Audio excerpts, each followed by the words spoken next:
Hello everyone, this is Christopher Massimo with Massimo Motivation, and today I want to talk about the difference between two types of people. You have checker players and you have chess players. I find that individuals, they jump from one to the other depending on the situation, but as a whole, you'll typically follow one pattern or the other. So today I want you to question which type of person you are and take inventory of how that has impacted your success or lack thereof. So the first grouping of people is the checker players. The checker player is the type of person that bases their next decision off of a reflex or an emotion. So I'm driving down the street, I'm hungry, there's Taco Bell, I eat it.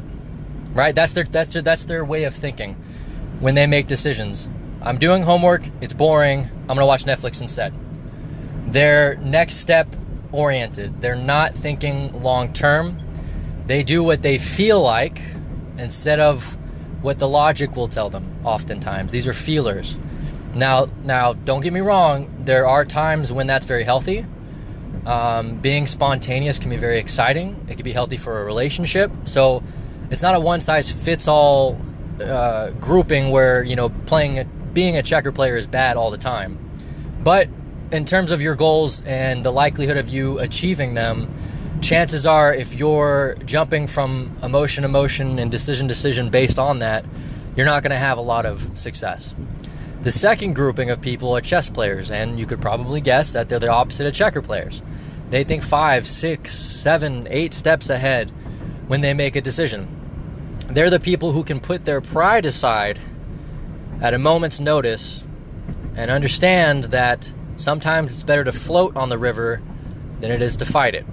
And that river can be your boss, it could be your parents if you're an adolescent, it could be whatever, something that comes along, and your coach. Sometimes it's better just to float, and they're able to bite their tongue and say, not now, your time will come, not now, your time will come, not now. And then eventually, when it's time, they seize their moment.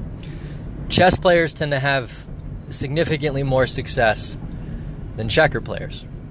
So when you're making your decisions, you need to stop and say, why did I choose that? What was the basis behind that? What led me to that choice? Was I choosing something off of a want, an emotional desire? Or was I choosing this off of a need? Did I really need to say that? Did I really need to eat that? If you're going for a fitness goal, what's your 7th, 8th, and 9th step? Chances are you're not going to get to 7, 8, 9 if you don't take care of 1 and 2, and that's not eating the Taco Bell when you feel like it or when you're just hungry, right? So let's say you're in class, let's say you're a student, and a professor or somebody buys pizza for the class, right?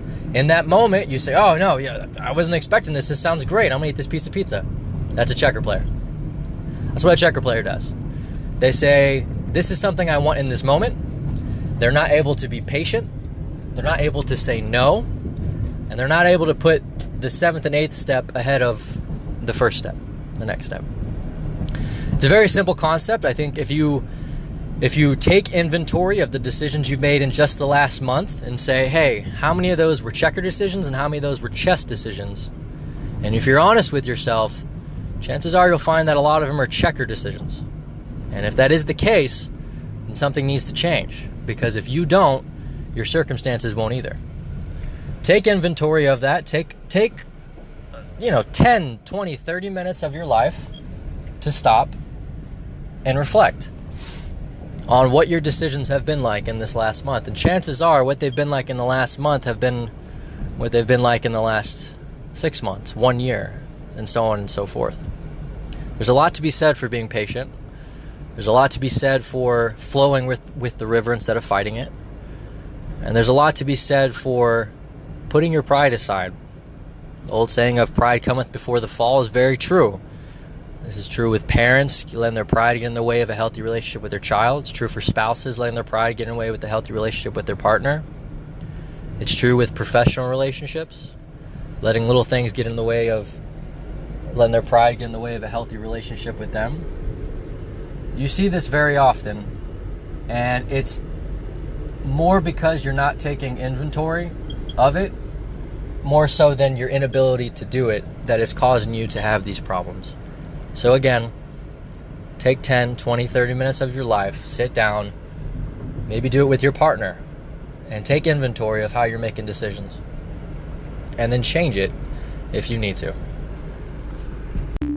The podcast you just heard was published with Anchor.